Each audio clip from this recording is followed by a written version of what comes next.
तो ब्रेक के बाद एक बार फिर आप सभी का स्वागत। कोरोना वॉरियर लाइव में अब हमारे साथ जुड़ रहे हैं मिशन मोदी प्रतिनिधि के प्रदेश अध्यक्ष कुलदीप पांडे, जिन्होंने कोरोना काल में मजबूरों की मदद बढ़ चढ़कर की है। कुलदीप जी, बहुत बहुत स्वागत आपका न्यूज़ वन इंडिया में। सर, सबसे पहला सवाल हर कोरोना वॉरियर से मेरा यही होता है कि किस तरह से कोरोना वॉरियर्स ने जिस तरह से इस संकट के काल में एक वॉरियर की भूमिका सच में अदा की, आपकी मदद लोगों तक किस तरह से पहुंची है?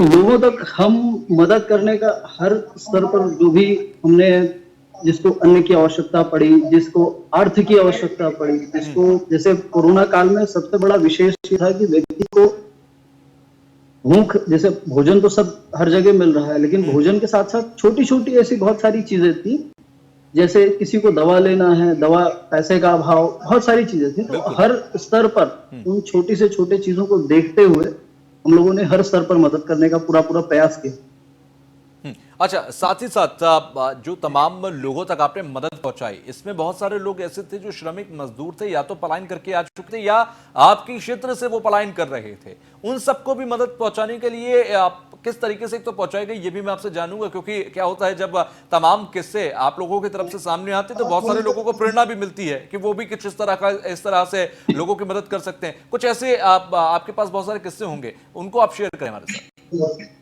नहीं, इसमें बहुत बहुत विशेष है, मतलब आपने जो प्रश्न किया है इतना विशेष है क्योंकि पलायन करके बहुत सारे लोग बंबई से यहाँ आ रहे हैं, बहुत सारी चीजें हैं। तो अभी इस वक्त हम लोग एक अभियान चला रहे हैं विशेष करके, जैसे एक कहा जाता है ना कि एनजीओ आज कार्य कर रही हैं, वो भूखे को खाना खिलाने का तैयारी कार्य कर रही हैं, ऐसे बहुत सारी चीजें हैं। तो मेरा जो लक्ष्य था कि हम कुछ ऐसी व्यवस्था शुरू करें जिससे जो भी व्यक्ति, मतलब व्यक्ति को सिर्फ खाना खिलाने तक की व्यवस्था नहीं, उसको खड़ा करके उसको स्वावलंबी बनाना, वो अपना व्यवसाय शुरू करे। जैसे हमारी सरकारों की बहुत सारी योजनाएं चल रही हैं, जिसमें सरकार गांव में इंडस्ट्रीज खड़ी करने की व्यवस्था बता रही है, बहुत सारी चीजें बता रही है कि हाँ, इसको ऐसे ऐसे ऐसे करना है, इंडस्ट्रीज आप स्थापित करें, लघु उद्योग शुरू करें। तो उस उद्योग को कैसे प्रारंभ करना है, क्योंकि ग्रामीणों में मैंने बहुत सारी ऐसी चीजें देखी हैं, यहाँ अभाव है लोगों को जानकारी का कि हमें उद्योग स्थापित बहुत लोग करना चाहते हैं, लेकिन उनको मार्गदर्शन नहीं मिल रहा। तो अभी इस मुहिम में, अभी हम लोग इस मुहिम को धीरे धीरे आगे बढ़ा रहे हैं, लोगों को मार्गदर्शन दे करके उनको कैसे गांव को, देश को तो स्वावलंबी बनाना ही है, जैसे हमारे देश के यशस्वी प्रधानमंत्री ने बोला। तो जब हर गांव में छोटे छोटे लघु उद्योग प्रारंभ नहीं होंगे, तब तक हम कैसे, क्या कहते हैं कि स्वयं पर निर्भर होंगे। तो इस मुद्दे को, इस चीज को ध्यान में रखते हुए हम लोगों ने मैं बात करूंगा आपसे आत्मनिर्भर भारत की परिकल्पना पर भी आपसे बात करूंगा। योगी सरकार और मोदी सरकार दोनों के डबल इंजन की सरकार के जरिए कोरोना वॉरियर्स तक या आम लोगों तक इस कोरोना के काल में, क्योंकि देखिए संकट का समय था, सरकार ने क्या किया और क्या करना चाहिए था ये एक अलग बहस है और लंबी बहसें करते रहेंगे, लेकिन इस दौरान सरकार जितना कर रही थी वो कितना लोगों तक पहुंच रहा था?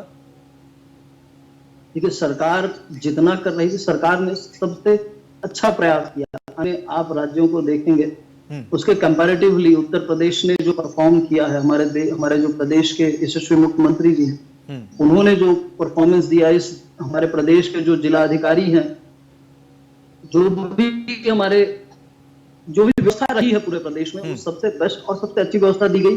और हर तरह से कोशिश किया गया कि हम इस जो महामारी को है, इस महामारी को बहुत एकदम अच्छे से बचकर निकल जाए। और आज भी यह बचने की, बचाव की प्रक्रिया जारी है।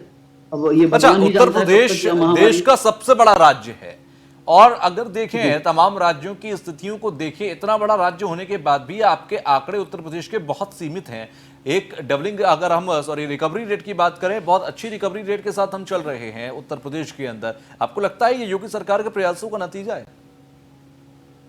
जी बिल्कुल, सही समय पे सही निर्णय लेने का यह नतीजा है। और जो अधिकारी हैं, जो भी निर्णय लेने वाले, जो भी व्यक्ति आज उच्च पदों पर बैठे हुए हैं, उन्होंने सही समय पर सही निर्णय लेने का जो कार्य किया, आज उसी का ही यह नतीजा है कि उत्तर प्रदेश में कोरोना की ये जो महामारी है ना, महामारी सीमित स्तर पर रह गया। और उत्तर प्रदेश के ज्यादा से ज्यादा जनसंख्या आज भी बची हुई है और सुरक्षित है, और उत्तर प्रदेश की सारी जनसंख्या भी अपने आप को कोरोना से लड़ने के लिए तैयार करके रखी है और कोरोना से अपने आप का बचाव भी कर रही है। नेचुरोपैथी से जुड़ने का एक नया अभियान भी शुरू हो गया। लोग नेचर की तरफ देखने लगे, प्रकृति की तरफ देखने लगे, योग आसन इनकी तरफ मुड़ने लगे। आपको लगता है अब ये एक दौर का समय है, इस दौर के बाद, इस एक लाइन के बाद इंसान को बदलना होगा, अपनी आदतों को, लाइफस्टाइल को बदलना होगा? नहीं तो आज कोरोना है, कल कोई और बीमारी होगी, लेकिन बचना है उन सब से, तो आप नेचर की तरफ वापस जुड़िए। ये नेचुरोपैथी जैसे एक सबसे मूलतः पे अगर हम अपने भारत के, अपने जो हमारे भारत की जो संस्कृति रही है, हमारे जो वेद है, पुराण है, इन सब की तरफ अगर हम थोड़ा सा नजर घुमाते हैं तो इन्हीं वेदों में से आयुर्वेद आता है, जो विश्व की सबसे पुरानी चिकित्सा व्यवस्था रही, जिसमें यह कहा गया है कि आपको किस क्या कहते हैं कि समय किस प्रकार का भोजन लेना चाहिए, कैसे भोजन लेना चाहिए, ऐसे बहुत सारी चीजें आज के समय में बहुत ज्यादा आवश्यकता है। हम भारतवासियों ने अपने देश की मूलतः जो आयुर्वेद है, इसे छोड़ करके हम एलोपैथ की तरफ अपना जो रुझान ले लिए, इस वजह से सबसे ज्यादा बीमारी आज के समय में भारतवर्ष में है। और मैं तो पूरा झुकाव, मैं सभी लोगों से निवेदन भी यह करूंगा कि आयुर्वेद की तरफ झुकाव डालें, आयुर्वेद को अपनाने का प्रयास करें। जब आप उसे अपनाएंगे, आपको मैं सुनिश्चित करता हूं कि आपको किसी डॉक्टर को कंसल्ट करने की आवश्यकता नहीं पड़ेगी। आयुर्वेद प्रथम शिक्षा तो यही देता है कि अपने शरीर की जो तीन प्रकार की जो नाड़ियां होती हैं, उन नाड़ियों का ज्ञान लीजिए। बहुत एक साधारण सा मनुष्य भी अगर आयुर्वेद को समझने का प्रयास करेगा, वो इसे पा लेगा। आज कहते हैं ना कि कोरोना जैसी बड़ी बड़ी महामारियों का इलाज नहीं है, लेकिन मैं यह विश्वास से कहता हूं कि आयुर्वेद में इसकी दवा है। लेकिन आयुर्वेद जो भी चिकित्सक हैं, मुझे विश्वास है, क्योंकि कई लाख वर्षों से जो संस्कार, जो ये हमारे संस्कृति चली आ रही है। और शायद कुलदीप, तभी प्रधानमंत्री की तरफ से आयुष मंत्रालय को कहा गया कि आप इम्यूनिटी को बढ़ाने के लिए आयुष को लेकर आइए, आप आयुष के मतलब आयुर्वेद के फॉर्मूला से आप कुछ ऐसा बनाइए कि इम्यूनिटी बूस्टअप रहे। इम्यूनिटी रहेगी, ऑटोमेटिकली आपको कोरोना से बचाव रहेगा। जी, आयुष मंत्रालय ने होम्योपैथ में एक दवा है, मुझे नाम नहीं ध्यान है, एक दवा है, उसको आयुष मंत्रालय ने संस्कृति दी है कि ये कोरोना इम्यूनिटी बूस्ट करने की बहुत अच्छी दवा है। और उस दवा को धीरे धीरे जो भी हमारे होम्योपैथिक के जितने भी डॉक्टर्स हैं, वो सजेशन करना शुरू कर दिए। तो हम जितना भारतवासी हम जितना झुकाव एलोपैथ की तरफ रखे हैं, अगर वही झुकाव हम पूरी तरह आयुर्वेद और होम्योपैथ की तरफ कर दें, तो मुझे नहीं लगता कि हमें कोरोना से इतना डरना है और इतना बचना पड़ेगा।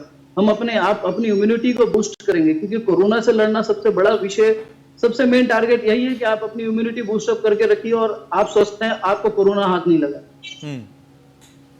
तो विशेष यही है कि आपको अपने देश की जो संस्कृति और रीति जो पौराणिक काल से चली आ रही है, आपको जो अक्सर घरेलू नुस्खे कहे जाते थे, कोरोना के काल से आप पहले की बात कर लीजिए, जैसे हम दादी के नानी के नुस्खे कह के थोड़ा सा मजाकिया अंदाज में दरकिनार कर देते थे, शायद आज लोगों को एहसास हो गया कि वो दादी नानी के नुस्खे जो हैं वो बहुत काम की चीज़ है। जैसे दूध का हल्दी वाला दूध पीना, जैसे सुबह उठ के गर्म पानी पीना, या फिर नीम तुलसी का पानी पीना, ये सब कहीं ना कहीं आपको कोरोना जैसी महामारी से बचा सकता है। अगर उससे आपको दूर रख सकता है, तो आम दिनों में तो ये बहुत फायदेमंद होगा। बिल्कुल, आम जनों में ये नुस्खे बहुत फायदेमंद होंगे, क्योंकि आज के समय में आप देखेंगे कि काढ़े का प्रचार बहुत ज्यादा हो रहा है। एक समय था व्यक्ति काढ़ा जानता ही नहीं था काढ़ा क्या होता है।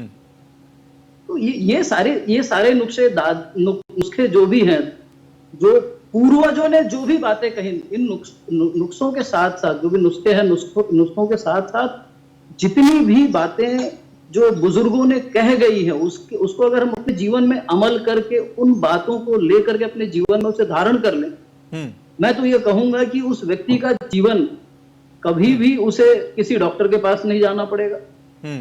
कभी भी उसे स्वास्थ्य से संबंधित कोई बीमारी नहीं होगी, उसको अपने जीवन जीने में कभी कोई परेशानी नहीं। बिल्कुल। चलिए, बहुत ज़रूरी बातें आपने कही हैं। बहुत बहुत शुक्रिया हमसे जुड़ने के लिए और अपना अहम कीमती समय हमें देने के लिए। तो सीधे तौर पर देखें तो तमाम कोरोना वॉरियर्स हर कोई अपनी क्षमता के मुताबिक और लगातार लोगों के बीच मौजूद रहते हैं। उन्हीं से हम कोरोना वॉरियर्स लाइव में बातचीत भी करते हैं। एक छोटा सा ब्रेक अब यहाँ पर ले रहे हैं। ब्रेक के बाद फौरन लौटेंगे।